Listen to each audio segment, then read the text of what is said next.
Ya, sebelum kita mulai pelajaran, kita berdoa dulu ya. Ya, Bu. Berdoa dimulai. Bismillahirrahmanirrahim.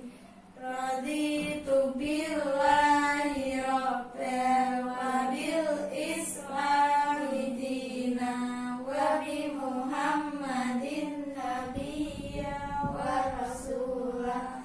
Rabbi zidni ilma warzuqni fahma. Amin. Sebelumnya udah pada kenal Ibu belum? Baik, kita perkenalan dulu ya.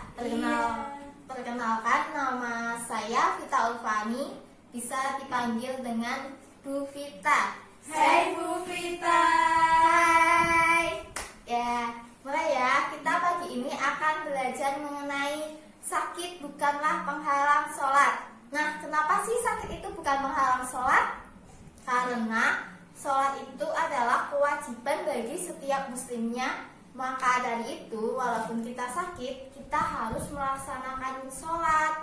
Nah, Allah memerintahkan kepada kaumnya untuk beribadah sesuai dengan kemampuan yang dimilikinya. Di antara kewajiban ibadahnya itu ada sholat. Nah, pada saat kita sakit, kita bisa sholat dengan cara-cara tertentu. Bisa dengan cara duduk, berbaring, ataupun terlentang. Nah, pada saat sholat dengan cara-cara tertentu itu, bacaannya sama dengan sholat seperti pada umumnya, namun hanya berbeda pada gerakan dan cara kita melakukannya. Yang pertama itu sholat dengan cara duduk. Bacaan sholat yang dilakukan cara duduk itu sama seperti salat seperti biasanya. Adapun tata caranya, yang pertama itu ada posisi duduk istirahat. Nah, pada saat kita duduk, kita itu sambil menghadap kiblat dan melaksanakan niatnya untuk sholat. Nah, yang kedua itu ada takbiratul ihram.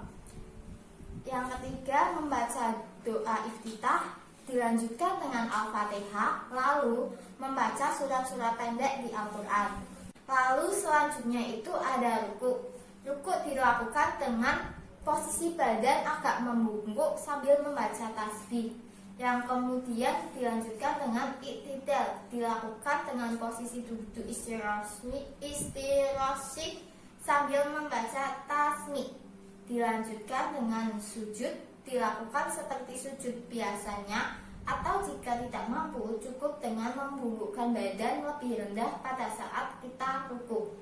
Nah, kemudian itu dilanjutkan dengan duduk di antara dua sujud. Tahiyat awal dan tahiyat akhirnya itu sama seperti pada sholat seperti biasanya, atau bisa dilakukan dengan sesuai kemampuannya.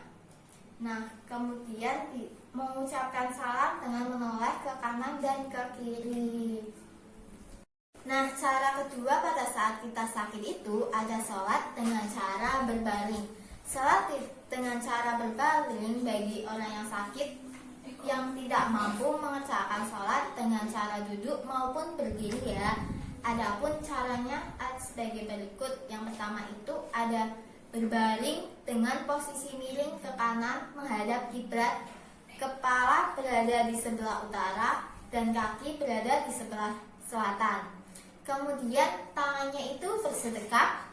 Lalu dilanjutkan dengan gerakan sholat dilakukan dengan isyarat menggunakan kepala ataupun dengan kedipan mata.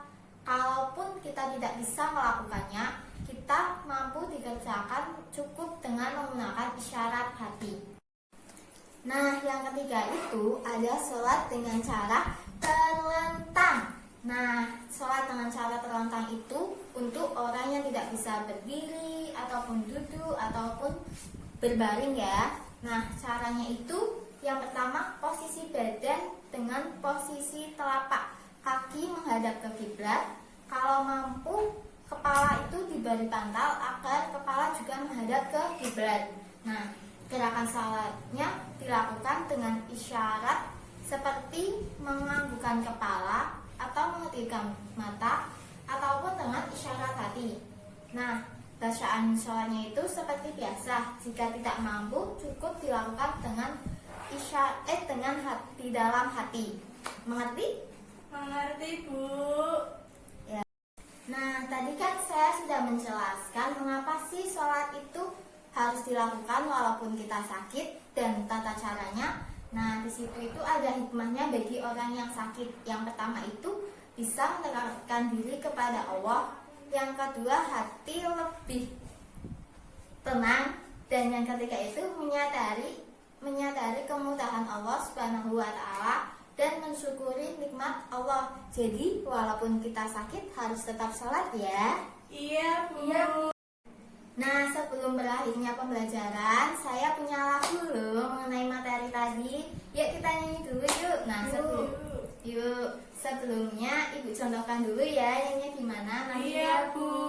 Nanti kita nyanyi bersama-sama. Iya, Bu. Lagunya itu begini. Sholat 5 waktu harus dikerjakan.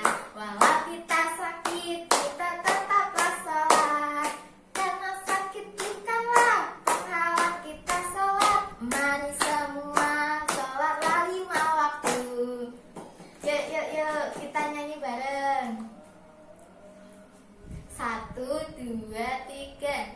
Sholat 5 waktu Harus dikerjakan. Walau kita sakit, kita tetaplah sholat. Karena sakit bukanlah penghalang kita sholat.